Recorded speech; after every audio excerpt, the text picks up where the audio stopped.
வசுதேவசுதம் தேவம் கம்சச்சாணூரமர்தனம் தேவகி பரமானந்தம் கிருஷ்ணம் வந்தே ஜெகத்குரும். நம்ம நாராயணியத்தில் 77வது தசகத்தில் இருக்கோம்.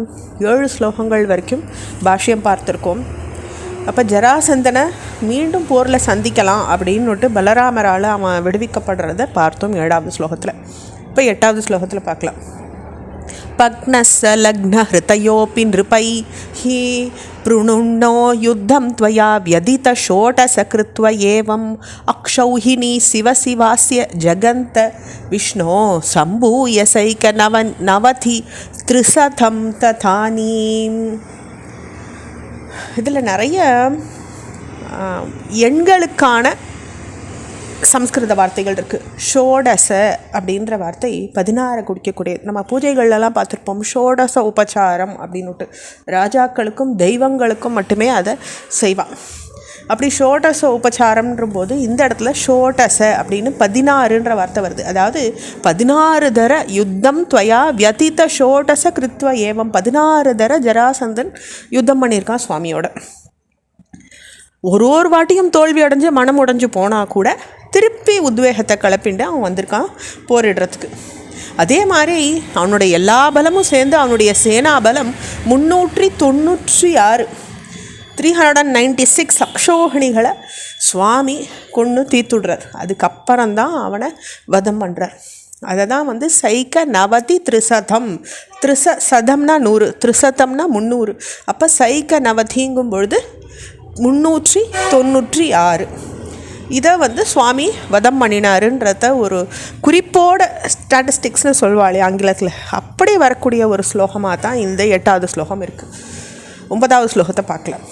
அஷ்டாதசேஸ்ய சமரே சமுபேயுஷீத்வம் திருஷ்ட்வா புரோத யவனம் யவன த்ரிகோட்யா த்வஷ்ட்ரா விதாப்ய புரமாசு பயோதி மத்யே தத்ராத யோக பலத ஸ்வச்சனான் அனைஷீஹி.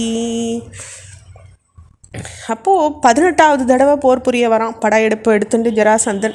அப்படி அவன் நெருங்கும் பொழுது 3 கோடி யவனர்களோட ஒரு யவனை எதிர்த்து வர்றதை பார்த்து வெகு விரைவில் விஸ்வகர்மா கொண்டு கடல் நடுவில் சுவாமி என்ன பண்ணுறார், 12 யோஜனை தூரத்தில் ஒரு பட்டணத்தை நிர்மாணம் பண்ண வைக்கிறார்.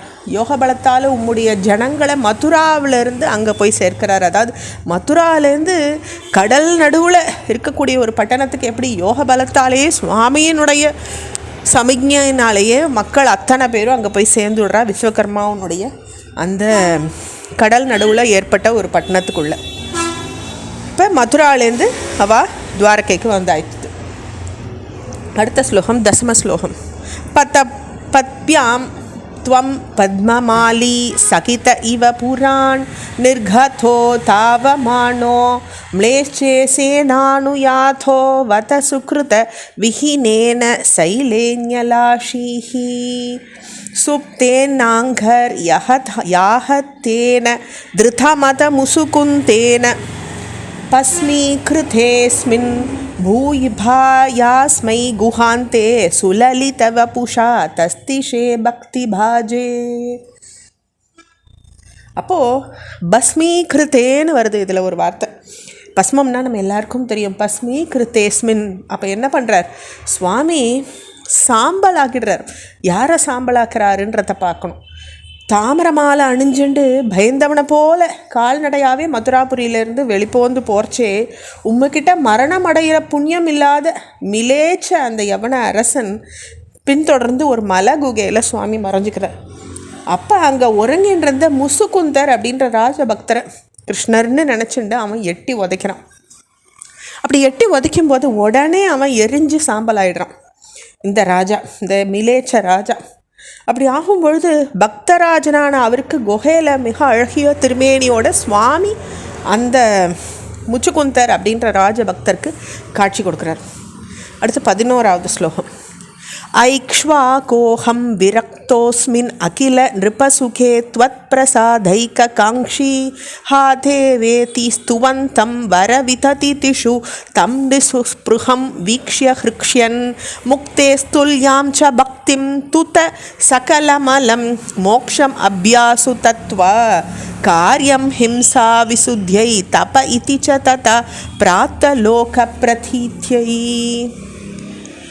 அப்போது அந்த அரசன் சொல்கிறான், நான் இக்ஷ்வாகு வம்சத்தை சேர்ந்தவன், எல்லா ராஜபோகங்கள்லேயும் வைராக்கியம் அடைஞ்சு உம்முடைய அருள் ஒண்டியே விரும்புகிறவனாக இருக்கக்கூடியவன்னு சொல்லி உம்மை துதிக்கிறார் அந்த முச்சுக்குந்தர். வரங்களில் அவருக்கு ஆசை இல்லை. அதை பார்த்தோன்னே சுவாமிக்கு ஒரு மகிழ்ச்சி உண்டாயிட்டு முக்திக்கு சமமான பக்தியை அவர்கிட்ட அடித்து எல்லா மலங்கிற போக்குற முக்தியையும் விரைவில் உமக்கே சித்திக்கும்னு வரமும் கொடுக்குறார். பிராணி ஹிம்சையால் ஏற்பட்ட பாவம் கழியறதுக்காக உலக நடையை அனுசரித்து தவம் செய்யணும் அப்படின்னுட்டு சுவாமி அவருக்கு உபதேசம் பண்ணுறார். அடுத்து 12வது ஸ்லோகம். ததனு மதுராம் கத்வா ஹத்வா சமூம் யவனாஹ்ருதாம் மகதபதினா மார்கே சைன்யபுரேவ நிவாரிதः சரம விஜயம் தர்ப்பா யாஸ்மை பிரதாய பலாயிதோ ஜலதி நகரீம் யாதோ வாதாலயேஸ்வர பாஹிமாம். அதுக்கப்புறம் அந்த யவனன் கொண்டு வந்திருந்த சேனையை அழிச்சுட்டு மதுராபுரிக்கு போய் அழிச்சுட்டு பிறகு துவாரகைக்கு போக முயல்றார் சுவாமி. மகத மன்னனான ஜராசந்தனால் முன்போல சேனைகளால் எதிர்க்கப்படுறார்.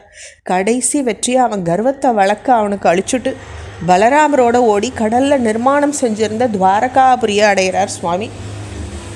அப்படிப்பட்ட குருவாயூரப்பரா வாதாலயேஸ்வரா என்ன காப்பாற்றும்னு முடிக்கிறார் இந்த 12வது ஸ்லோகத்தை. இதோடு நம்ம 77வது தசகத்தை பூர்த்தி பண்ணிக்கிறோம். ஓம் ஸ்ரீ துவாரகாபுரவாசினே நமஹா.